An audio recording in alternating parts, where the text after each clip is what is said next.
Номері 95 жалпы орта білім беретін мектебінің директорының оқу ісі жөніндегі орынбасары және көркем еңбек пәні мұғалімі Асанова Тамара Ибрагимовна. 5 сынып. Сабақтың тақырыбы пластикалық пішіндер өнері, мүсін өнері. Оқу бағдарламасына сәйкес оқыту мақсаттары. Қоршаған ортаның ассоциативті мағынасы мен визуалды сипаттамасын зерделеу және анықтау, өз идеялары мен сезімдерін беру үшін қоршаған ортаның визуалды элементтері мен өнердің көркем тәсілдерін қолдану, пәндік терминологияны қолдана отырып, өзінің және өзгелердің жұмыстарындағы қолданылған әдіс тәсілдерді сипаттау. Сабақтың мақсаты топтық жұмыстарды бірлесе орындайды, өз бетінше жұмыс жасайды, сұраққа жауап береді, қосымша үйлестірме ресурстармен жұмыс жасайды. Бүгінгі жаңа тақырыбымыз пластикалық пішіндер өнері, мүсін өнері. Оқушылар, мүсін өнері көркем туындылар ою, сомдау, немесе құю арқылы орындалатын пластикалық өнер түрі. Оқушылар, бүгінгі жаңа тақырыпқа байланысты бейне материалға қараймыз.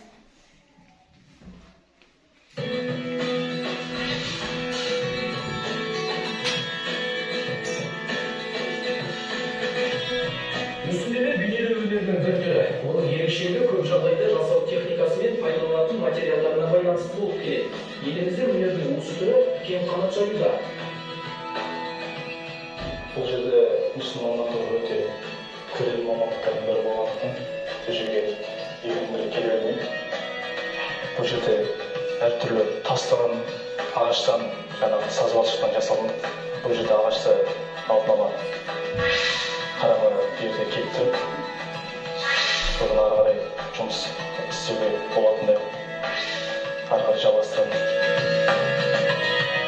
Өнер туындысын дүниеге әкелу оңай шаруа емес. Мүсіншілердің айтуынша, дайындалатын мүсіннің өлшемі мен қаңқасы алдын ала жасалынады.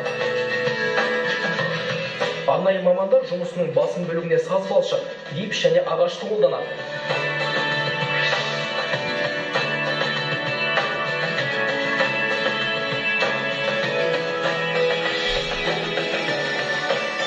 Шиде жасалған мүсіндер мүсіншінің дара қолданбасын көрсетеді.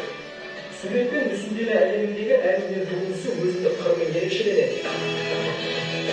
Ал оны жасау үшін үлкен еңбек пен дарын қажет дейді Ербосын Бағыбаев. Керектігін түсіндіріп берді.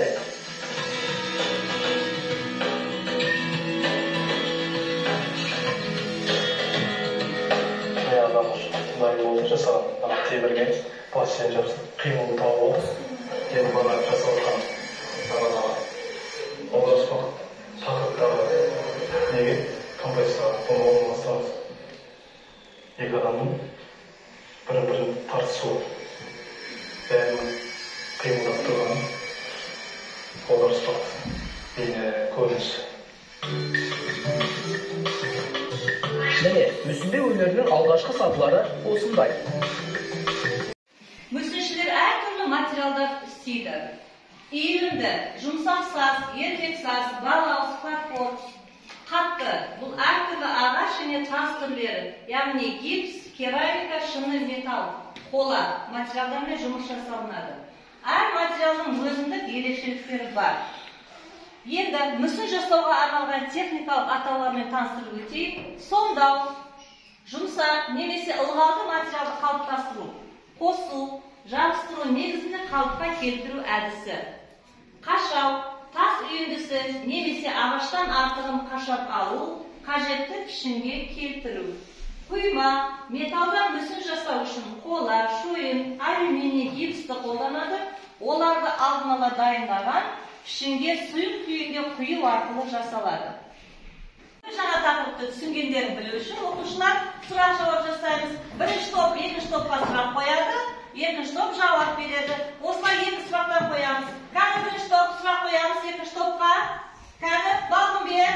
Мүсін өнерімен айналысатын адамды кім дейміз? Кәні екінші топ Кәусар жауап береміз. Мүсін өнерімен айналысатын адамды мүсінші немесе сәулет өнерінің маманы деп атаймыз. Жауап дұрыс па? Жауабы дұрыс. Келесі сұрақ қоямыз, екінші топ, бірінші топқа сұрақ қоямыз. Кім сұрақ қояды? Айкөрке. Мүсін жасауға арналған техникаларды не деп атаймыз? Кәні бірінші топқа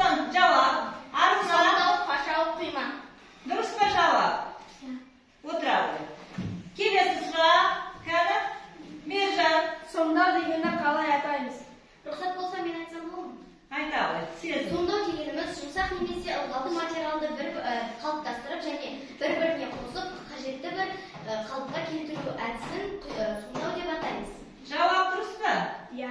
O'tiramiz. Kelesi tag'in bir so'roq qo'yamiz. Qani Zarina so'roq qo'yishdi. Qashaq degeniz ne? Qani. Kim? To'g'ri ayta qo'y. Тас үйіндісі немесе ағаштан артығын қашап алып, пішінге келтіру. Qani javob durust mu?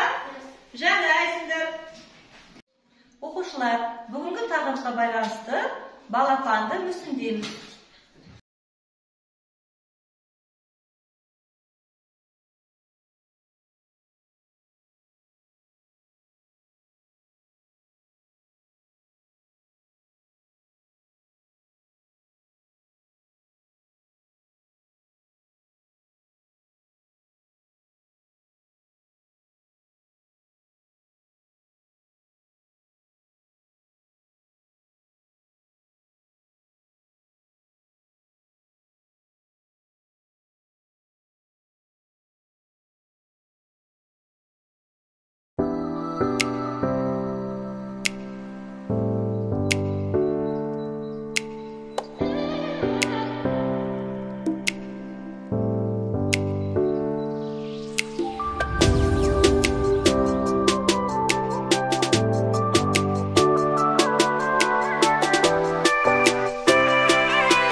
балапандар өте әдемі, әрі түстері бір-бірімен үйлесімді көрінген.